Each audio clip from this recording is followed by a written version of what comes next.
What were just some of your favorite comics as a kid? And I got to ask this because we are of that generation, in my opinion, where the comic craze definitely fell off a cliff. We started getting video games and they turned into cartoons. The cartoons actually brought me back to the comics ultimately, right? So okay, so which cartoons really did it for you? Come on, man. You know, the 90s X-Men, they had a Silver Surfer cartoon that made me want to go find out about the characters. But for me, it was kind of like once I got the books, I started feeling like the TV shows weren't enough. And then I started finding like characters that would never get a TV show. But X-Men is like the origin point of so many things in life. Like everybody, if you're born when I'm born, then we all rock with that music.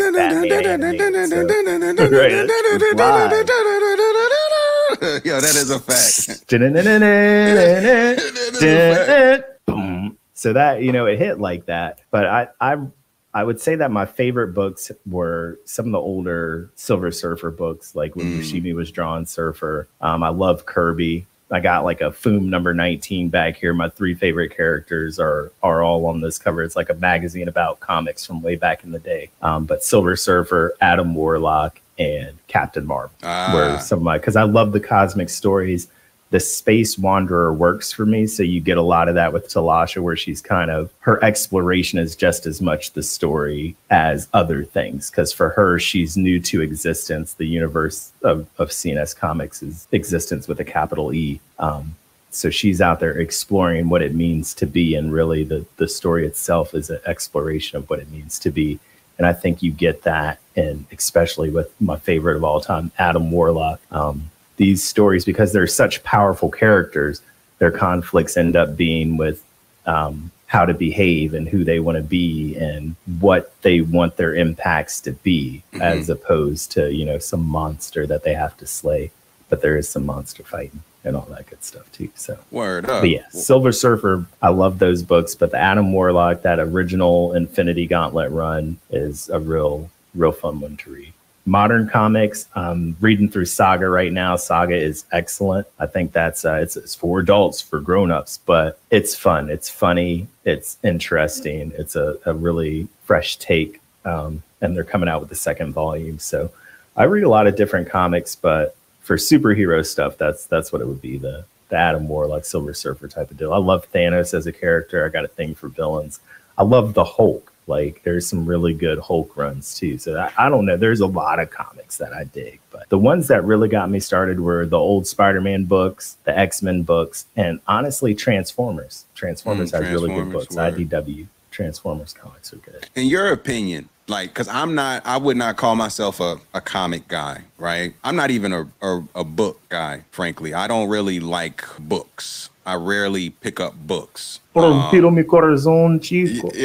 I'm a listening guy. I'll listen to books and I'll listen to things all day, but actually picking something up and reading it and it's just not my thing, right? But with that said, I'm curious, what makes a good comic book in your opinion? Like, what actually makes a good comic book? When you see one and you pick it up, well, like, what is it that does it for you? It can be a combination of things for me, right? Like, it could just be sheer, the artwork is just bomb and I want to look at it, right? So that there's a possibility that you just buy the book because the cover is awesome and you flip all through the book and you read all, like, you don't really read it all the way. You just really like the pictures and you start reading and you're like, the story's okay, but I really love the look of this book. So you could like it for that. I've read some things that could be stick figures and the story's just so good. The story's good. I guess, of course, the best is always when there's a blend of really, really good art and really, really good prose and they work together. When you say prose, what do you mean by that? Like the writing stuff, like your sentence. Okay. So like, to me, when the storytelling, the visual storytelling and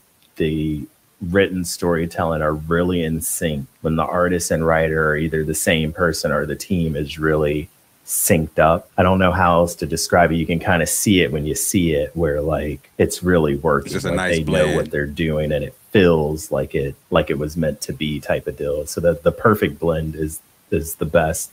There's some old Valiant comics me and my friend were talking about earlier that were just they were really, really good books for the way they looked in a pretty classic style for the 90s. And like the storylines were just crazy for the time. Like Valiant had some good books. I know a lot of people didn't read a lot of Valiant, but Exo Man of War is dope. Ray the Samurais, there's some dope books. Harbingers, dope books. So he's still telling me to read damn, I can't think of the name right now, but it will come back to me at some point. But there's a lot of good old books. There's a lot of really good stuff getting made today. Like Jonathan Hickman has been making some really, really good books.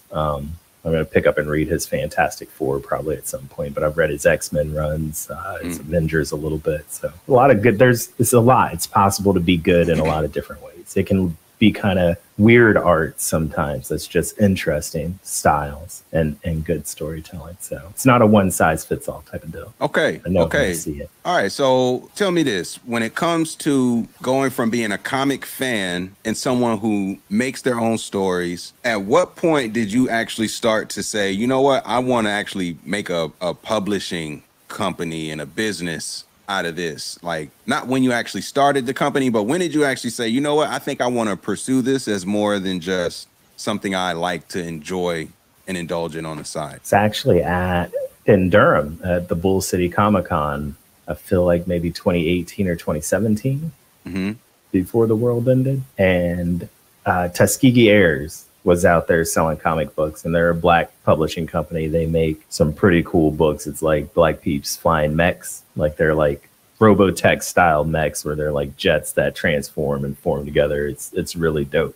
I got those signed issues, I think 1, 2, and 3. But I saw them, and then I saw some other black creators, Asian creators, or just people of all makes and models making and sharing their work with each other. And this is like my first grown-up Comic-Con experience where, you know, I could buy something and I could really like go out and enjoy a little bit of what was happening. And I was able to really mingle. I had written this story and I loved it, and I wanted to explore taking it there, but I wasn't sure if somebody would want to read something like that. And then when I got out there, I realized that, you know, the creative world out there, the Comic-Con scene, people are down for some stuff. Shout out to you out there, Saeed. What's good? Durham was where you first like had the idea, and you saw it, and you got the inspiration by I'd say Durham is where I first believed. And you were influenced by other storytellers who had their own company and were producing content. And so at that time, what had you actually produced from a content standpoint? I had already written the entire series. So okay. I had written it out like a novel. I got caught up on wanting to see it, so I started to explore that route. I thought about maybe doing a graphic novel, maybe doing just some images for it, but then I really got caught up on wanting to see it as a comic. And then I started to explore that route, but I had written everything. So all of the scripts, like the entire story, and then there's some tweaks that happen as I team up with my artists, and we kind of do that melding of the storytelling where we kind of tweak. And you were doing this part before the Comic-Con experience in Durham or after? Before. I had written this, and then you had an illustrator you were working with as well to help. No, I didn't have any illustrator at the time. Okay. But I wanted to know what that would be like, so I figured I'd go out and explore the scene a little bit, and that's when I realized, this could happen. Finding an artist was hard. Because I don't draw, I do letters now, but all the stuff that I do art-wise is developed over like the years that we've been doing this, like 3 or 4 years now. But finding an artist was hard. They disappear on you. Like, I'm just going to be real. They disappear on you. You've been paying them money, and then they just disappear for a hot second. Mm-hmm. So it's building those teams up and getting some groups that you can trust is something else. It's a different. I mean, that's arguably the toughest part of entrepreneurship is hiring quality people that you can trust and build with over time. Yeah, you might get a one-off here and a something there, but who's actually going to be able to work with you over a period of time and have like the same level of care and pride in the work that's being done too? Like, it's typically not equal equity in what, you know, and taking pride in the outcomes and the work. it's typically somebody who cares a lot more than everybody else. But in a situation where you're the storyteller, but you're creating a visual book like a comic book, your story is not say nothing without the visual, but it's not a comic book without those illustrations. Right. It could be a novel and it would stand up well. It's got really strong prose. Part of the hardest parts for us was not wanting to cut out all the script, but understanding that it's gotta fit on pages.